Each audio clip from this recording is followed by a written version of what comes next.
Hey, I'd like to welcome you to another episode of the Mission Matters Money podcast, your source for all things money. My name is Adam Torres. You can follow me on Instagram at AskAdamTorres to keep up with my book releases, book tour schedule, signings, all that other good stuff.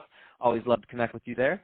And as always, if you'd like to apply to become a co-author in one of my upcoming books, just head on over to the website, missionmatters.com, and click on Become an Author to apply. All right, so today I have Ted Richardson on the line, and he's the managing partner over at American Tax Compliance. Ted, welcome to the show. Thanks, Adam. Appreciate it. So excited to get into today's topic. U.S., Canada, cross-border taxes. But before we do that, let's get a little bit further into what you're doing as managing partner over at American Tax Compliance. So first, tell us a little bit more about the company, please. Sure. We are a boutique tax firm specializing in compliance, which is just sort of a fancy term for tax preparation and advice. So we started up midway through last year, so we're coming up on the first year mark. And really, we are, as our name implies, focused on giving people who may live in the U.S. But have other countries of citizenship, or perhaps even U.S. people who move abroad, and people who kind of live between places. A lot of our work is U.S., Canada, also some U.S., Australia, but in general, we try to identify what people's filing obligations are in the U.S., no matter where they live, whether it's full-time in the U.S., full-time somewhere else, or, half and half. What are some of the challenges that you found working with, or that these, I should say, taxpayers are having living abroad and managing their taxes here? Sure.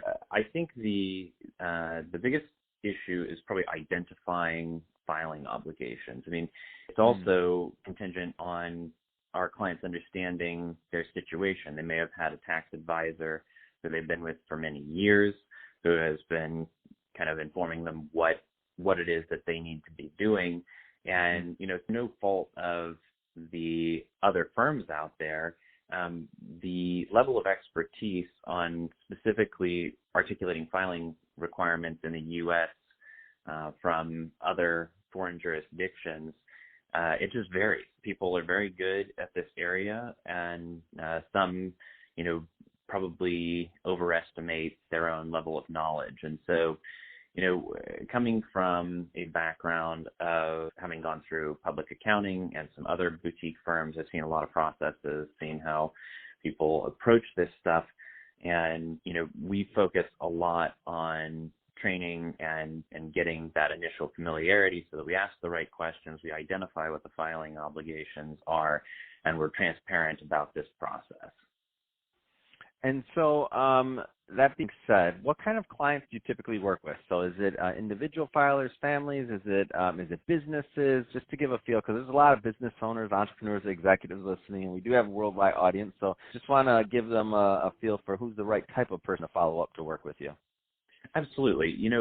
So we actually work with with all that, but in general, we have a small trickle of people who come in as individuals, and they sometimes it's word of mouth. That's a lot of what we're getting. But it's we also have strategic partnerships with businesses out there, so that when you want to send an employee outside of the U.S. and you're a U.S. company, or on the other hand, if you're a company that is incorporated outside of the U.S. and trying to send someone here, we also deal with entire employee groups where we can cut you sort of the rate where we can build these efficiencies of scale.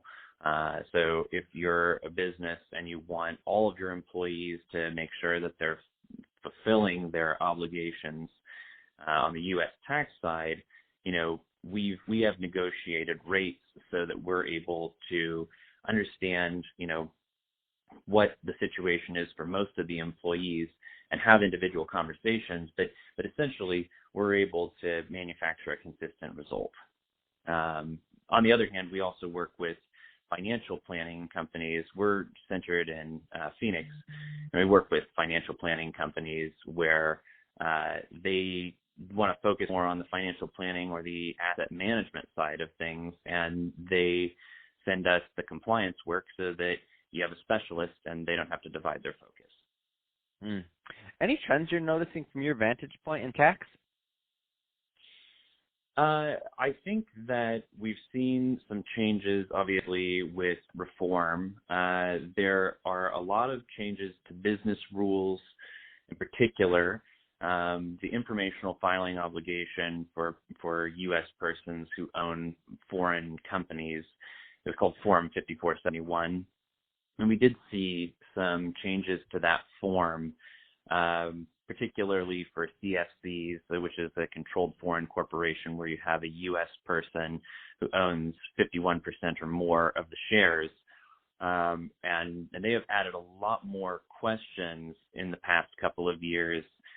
You have things like GILTI, which is essentially a way to pick up the intangible low taxed income that's going on within these corporations, but would normally be subject to deferral, or you would regard the business as a separate entity, but in fact there's taxable events for U.S. purposes going on within these by virtue of them being foreign corporations. And so, Ted, if somebody is listening to this and they want more information on American tax science or to connect with you and your team, what's the best way for them to reach out? Our website is probably the first and best resource. You can go on to www.americantaxcompliance.com. Our rates are published there.